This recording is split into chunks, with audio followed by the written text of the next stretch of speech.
Bonjour à toutes, bonjour à tous, bienvenue sur Okidoki Tech, la chaîne qui vous parle d'high-tech, de santé connectée, de mobilité verte. On se retrouve aujourd'hui pour une vidéo différente de celle de d'habitude. Comme vous avez pu voir dans le titre de la vidéo, il s'agit cette fois-ci de Dashcam. Dashcam issu de notre Tesla qui en est équipé nativement. Vous pouvez m'envoyer vos vidéos via YouTube pour que je puisse les ajouter à la prochaine compilation. Je vous laisse profiter de ce visionnage des différents clips que j'ai pu récolter moi-même qui m'ont semblé les plus pertinents. Clips que je vais commenter avec vous puisque vous savez, le défaut de nos dashcams sur la Tesla, c'est qu'elles n'enregistrent uniquement que la visio et pas le son. Je vous rappelle que ces clips sont à des fins ludiques et non pas éducatifs. Prenez un petit café et enjoy. Ce premier clip se déroule en Belgique. Comme vous allez pouvoir le voir, nous sommes dans la magnifique ville d'Anvers et nous arrivons à un carrefour où il y a des travaux. Et vous voyez, la voie, en fait, elle va se diviser en deux. En fait, il y a 3 voies qui se divisent en 2 voies.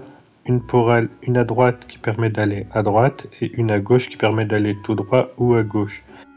Mais malheureusement, certains ne savent pas lire des panneaux qui annonçaient bien en amont que la chaussée allait se rétrécir et certains se retrouvent coincés dans la voie du milieu. Et comme vous l'avez vu, la BMW, elle est partie à gauche pour aller à droite. Et le Volvo, bien sûr, il sert, lui, au dernier moment. Tout ça pour dire que les mauvais comportements sont communs à tous les pays d'Europe. Aucun ne fait exception, malheureusement.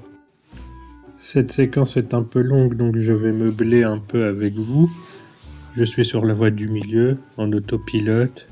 Bim, je passe à gauche, toujours en autopilote. Comme j'ai la version EAP, le dépassement se fait bien. Les 2 camions sont doublés.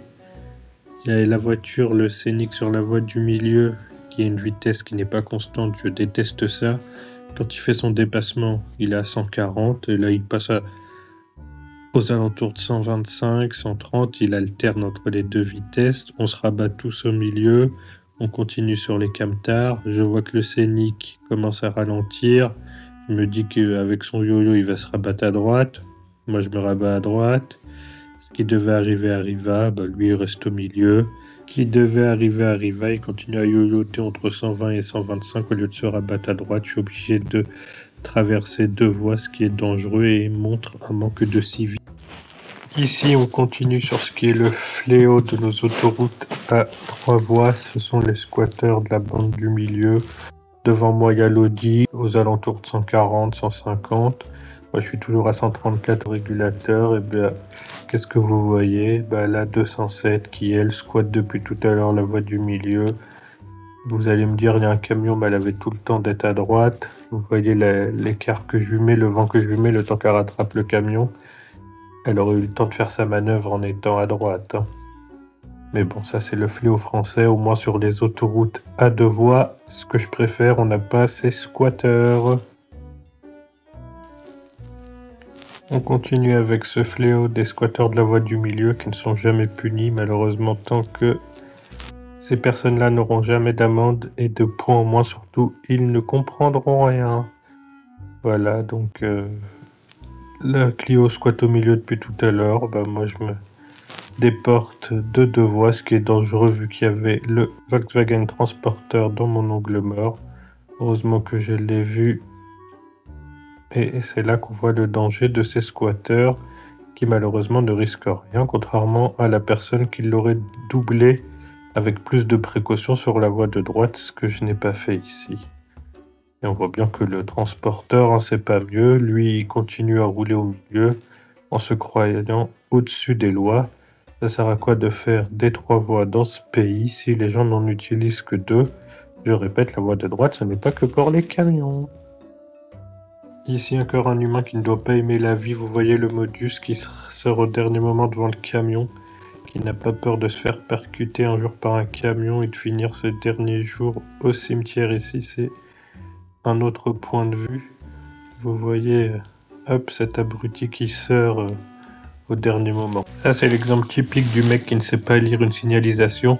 Ça, c'est un panneau de rappel qui nous dit que la voie de droite va se rétrécir et que nous allons rouler que sur 2 voies. Je lui fais des appels de phare depuis tout à l'heure pour aller devant moi, mais ce mec non attentif, qu'est-ce qu'il fait? Il se rabat au dernier moment devant ma poire. C'est vraiment le genre de type qui ne sait pas conduire et qui n'est aucunement attentif à son environnement, un danger public. Ça, c'est l'exemple typique. La 500, elle attend tranquillement pour aller à gauche et devant, qu'est-ce qui va se passer? La Mégane, elle y va totalement en frottant le trottoir. Impatience quand tu nous tiens.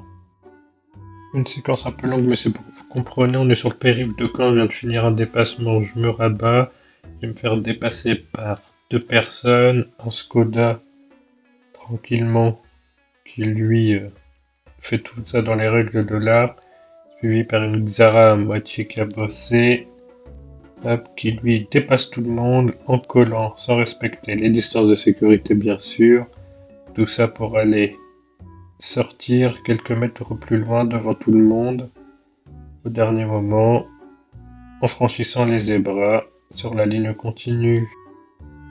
Enfin, pour finir cette sélection de vidéos, nous allons voir un Britannique qui doit sûrement penser qu'on roule en France à gauche et non pas à droite. Là, le Britannique est en BMW série 2 Active Tourer, il est devant la C4, on se suit tranquillement dans une zone limitée à 110. La voie pour les véhicules lents sur la droite va bientôt disparaître. Voilà, vous voyez le BMW. Normalement, il doit se rabattre. Moi, je me rabats. Il ne se rabat pas, en sachant que j'ai fait des appels de phare depuis tout à l'heure pour lui dire de se rabattre, vu que j'arrivais beaucoup plus vite. Comme je suis consciencieux, je décide de ne pas le doubler par la droite. La C4, elle le double les deux sur la même voie. Lui, il reste bien sûr à gauche, malgré mes multiples appels de phare, en sachant qu'il est bien en dessous de la limitation de vitesse, que moi j'ai réglé à 104 à cause des gouttes de pluie. Je vous remercie à toutes et tous d'avoir regardé cette vidéo. J'espère que ce nouveau format sur la chaîne vous plaira. Si vous en voulez d'autres, n'hésitez pas à me le dire en bas en commentaire. Vous pouvez me partager vos fichiers sur YouTube en MP que je rajouterai à la prochaine sélection de vidéos clips dashcam. N'oubliez pas l'abonnement, le pouce en l'air et d'appuyer sur la cloche des notifications. On se dit à bientôt sur Okidoki Tech, la chaîne qui vous parle de high-tech, de santé connectée et de mobilité verte. Ciao ciao, bye bye les amis.